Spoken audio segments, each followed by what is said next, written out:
this week's episode of Area 66 Declassified, I'm going to show you two different methods for creating a screencast. The first method is completely free using the application Quicktime Player. The second method is more powerful using an application called Camtasia that not only lets you record your screen and your voice, but also video. The first segment will deal with Quicktime Player. So up first is the free method for creating screencasts using QuickTime.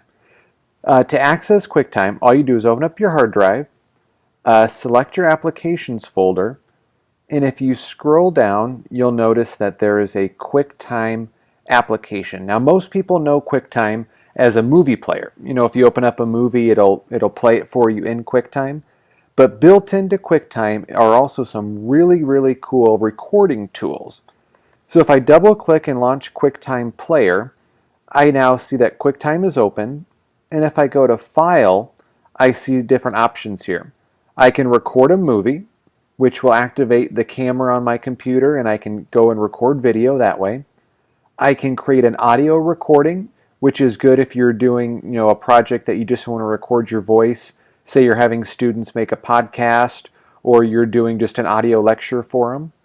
The third option there is a new screen recording, and this will actually record everything that's on your screen, including your voice, and it lets you create a really nice, simple screencast. So I'm going to go ahead and select New Screen Recording, and then it's going to pop up with this little box here. Now, if I take a look here, I can see that I have some options. I can choose to have no microphone, or I can use my microphone that's built in. And I have the option to show mouse clicks and recording. Now, for this case, since I'm already recording my voice using another application, I'm going to leave the microphone turned off. But I do have the option to do that if I want to. Now, if I click this big red button in the middle, it'll say click to record the full screen, drag to record part of the screen, and end recording by clicking the stop button in the menu bar. Well, for most of the time, you're probably going to want to record your entire screen, and so that's what I'm going to do. I'll just click anywhere,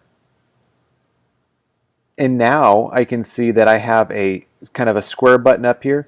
That means that it's recording, and so everything that I do, from closing out this window here, to opening up a Safari window, to going to Area 66, all of that is being recorded.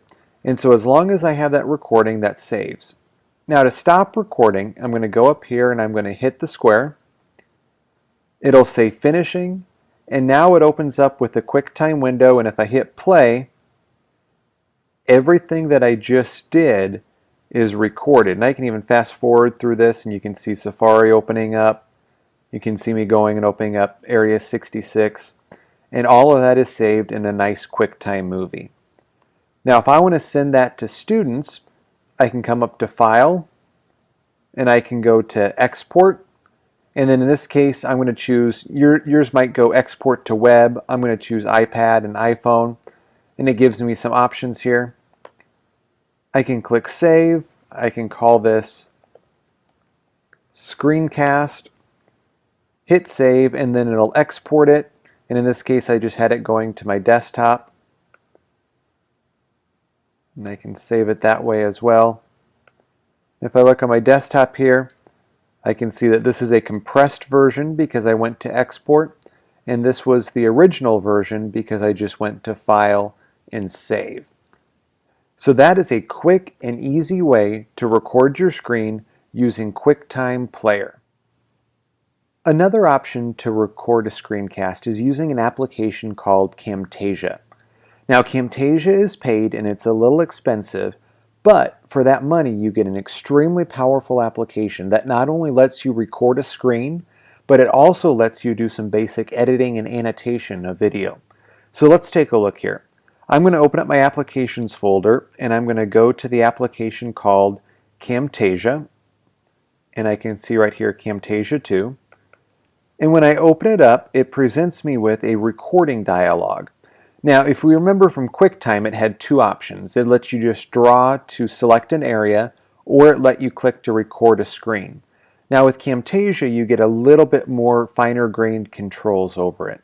I can either record the full screen, or it has custom regions. I can draw a region using my mouse.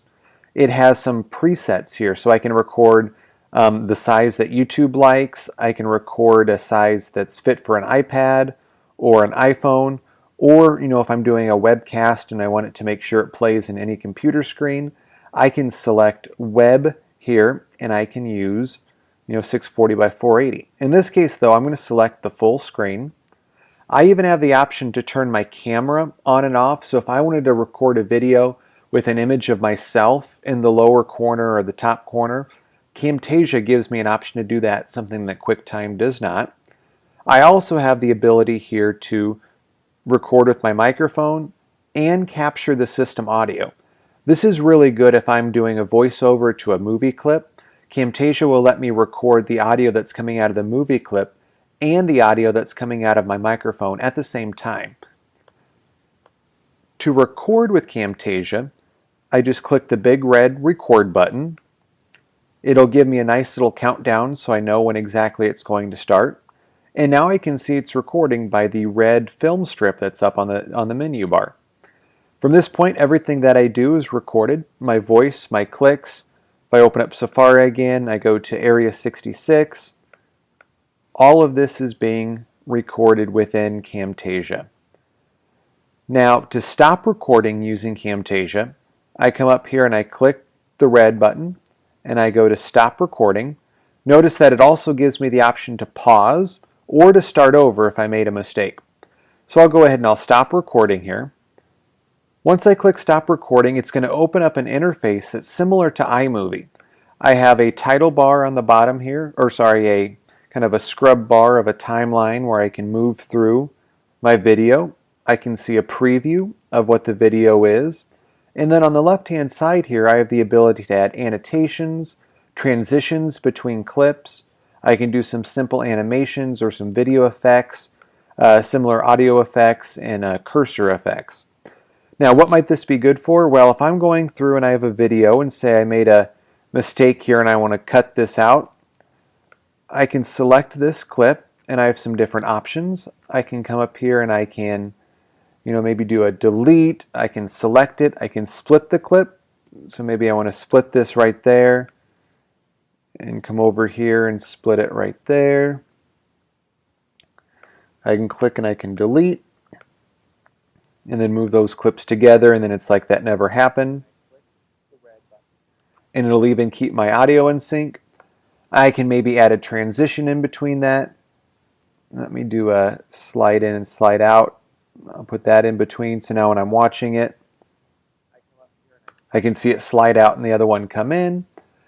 The annotations are nice. I can do some text, so maybe I'll do this right there and I'll go recording a screencast, and notice that that's really small, so let's make that a little bit bigger. And that's kind of hard to read, and so I can actually go and get some options here for it. Maybe I want to make it red, and now that stands out a little bit more. I can go through, and if I wanted to add some arrows to my video, I can drag and add arrows in. I can do some bigger ones. I can even do some things like if I want to add a highlight and say, now one of the key parts of this is highlighting Camtasia. I could take and I could draw the little arrow around Camtasia, make it bigger or smaller. And then as I play my video, it'll circle it. So while this does cost money, it is a very, very powerful tool if you're going to create lots and lots of screencasts. Camtasia is actually the tool that I use in creating Area 66. If you're interested in purchasing Camtasia, the website that you want to go to is techsmith.com/camtasia.html, and you can download a free trial to see if it's truly what you want to use in your classroom. If you're interested and the trial works out for you, Camtasia is available for download for $99. Thank you.